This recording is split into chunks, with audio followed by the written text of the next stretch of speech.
my name is ALICIA'S, and I will be discussing the prevention of hemolysis in the emergency department.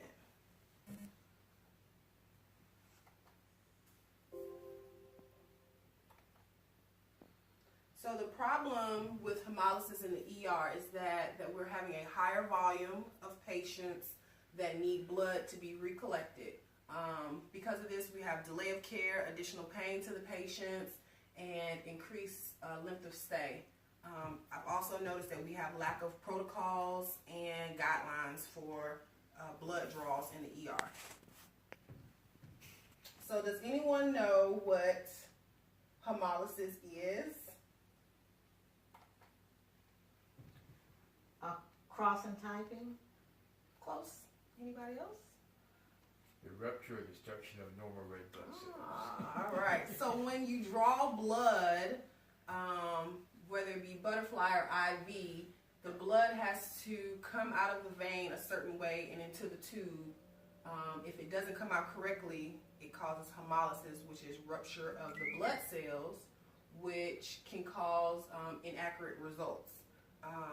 Some other causes here are the equipment, the site that you draw it from, tourniquet time, as I said, resulting in inaccurate results, delay of care, increased workload for nurses, additional pains, and error in patient treatment. About 40 to 60% of blood specimens collected in the ER are rejected because of hemolysis.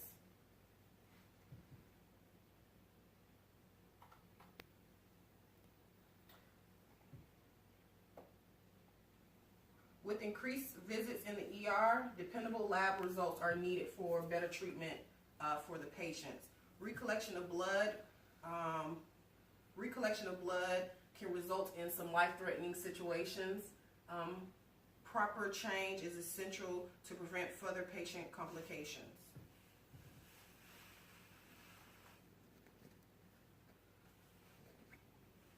My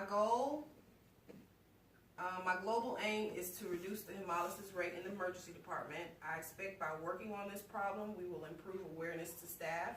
It is important for us to work on this because we have an ethical duty to act in our best care of our patients. So does anyone or can anyone guess the root cause of hemolysis in the ED? What is causing this? People not being extra careful in drawing the blood. Yeah. So lack of protocols in the ER.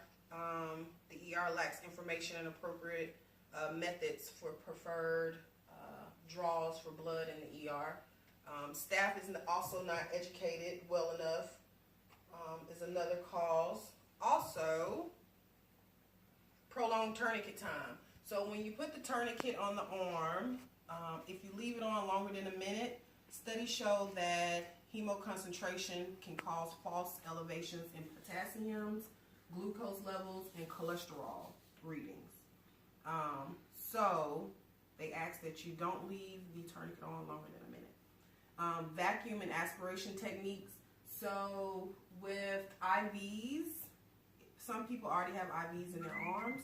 So if you aspirate with a syringe, you have to do it slowly so that blood doesn't rupture as it's coming into the syringe. That can also be a cause if it's done improperly. Also, the site that is drawn from. Studies show that drawing blood from the upper part of the arm have better ratings than drawing it from the lower veins in the hand and wrist. Also, age, severity of illness, and the transportation of blood can cause hemolysis as well. My PICO question in the emergency department: does the use of butterfly needles compared to intravenous catheters influence hemolysis rate? So I have some evidence based off a couple of articles that will support these results. So my first article talks about some increasing factors with the butterfly needle. Basically, all in all, they did a study with data collection on tourniquets, the site that they drew it from, if the patient was a hard stick. They used a total of 5,118 blood specimens. Out of that, they could only use 4,513 blood specimens because the other ones were hemolyzed. Studies suggest that butterfly needles are better than IV catheters to draw blood. My second article talks about blood being drawn in the emergency department and blood being drawn in the doctor's office. Basically, this study said that 16% of blood that was drawn in the emergency department was hemolyzed. 0% of blood that was drawn in outpatient clinics were hemolyzed. And this is because in the ER, staff use IV needles, and then in the outpatient doctor's office clinics, they just use butterfly needles. So it's best to use, this article states, it's best to use a butterfly needle as well.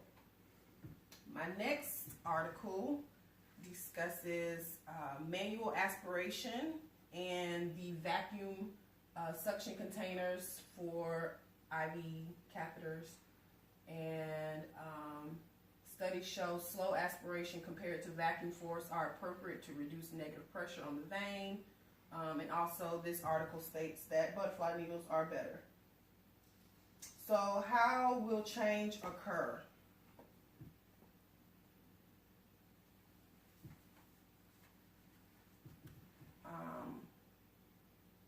Staff education, creating a team in the ER to help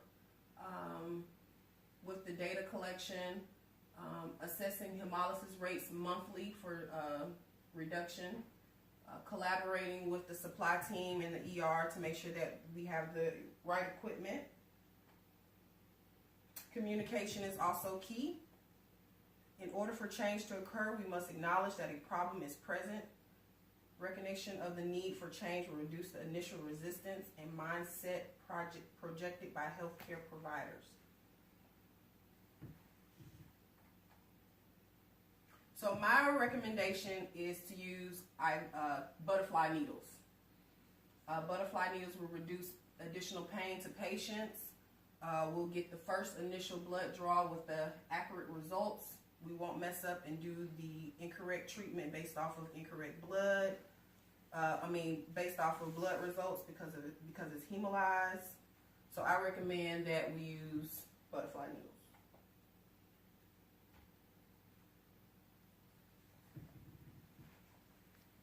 After the process has been implemented, I suggest monthly evaluation with communication boards. My expected outcome is a decline of incidence of hemolysis during blood specimen collection. In order to ensure reduction of hemolysis, evaluation of data will be recorded and analysis. Staff will receive personal feedback each month on the number of blood collected in ratio to the number of hemolyzed blood. And keeping staff aware of their personal number of incidents will improve techniques and patient outcome.